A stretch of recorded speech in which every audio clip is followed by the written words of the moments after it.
She entered the world as Helene Kafka. Born in Husovice, Czechia on May 1, 1894, she was the sixth daughter of Anton Kafka, a shoemaker, and his wife Maria Restituta. When she was just 2, the family moved to Vienna's Brigita neighborhood, a community of Czech migrants in the great imperial capital.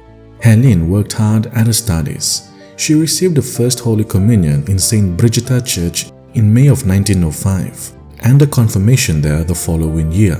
After 8 years of school and a year of housekeeping training, she began working at 15, serving as a maid, a cook, and training in nursing.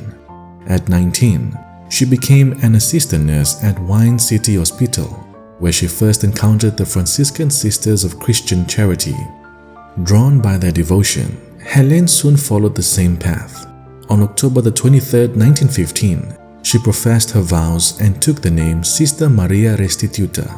Just a year later, she made her final vows and began her lifelong service as a nurse. By the end of the First World War, she had risen to become lead surgical nurse at Modlin Hospital in Vienna. But the greater trial of her life was yet to come. On March 12, 1938, Austria was annexed by Hitler's Germany. The Nazis now ruled Vienna, but Sister Restituta's voice did not go silent. Outspoken in her faith, she refused to bend. When a new hospital wing was built, she placed crucifixes in every room. Ordered to remove them, she stood firm. One fanatical Nazi doctor denounced her, and on Ash Wednesday of 1942, she was arrested by the Gestapo as she walked out of the operating room. Her charges: hanging crucifixes, writing a poem mocking Hitler, and conspiracy with the enemy.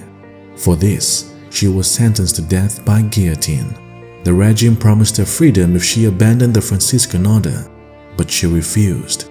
From a prison cell, she wrote, "It does not matter how far we are separated from everything.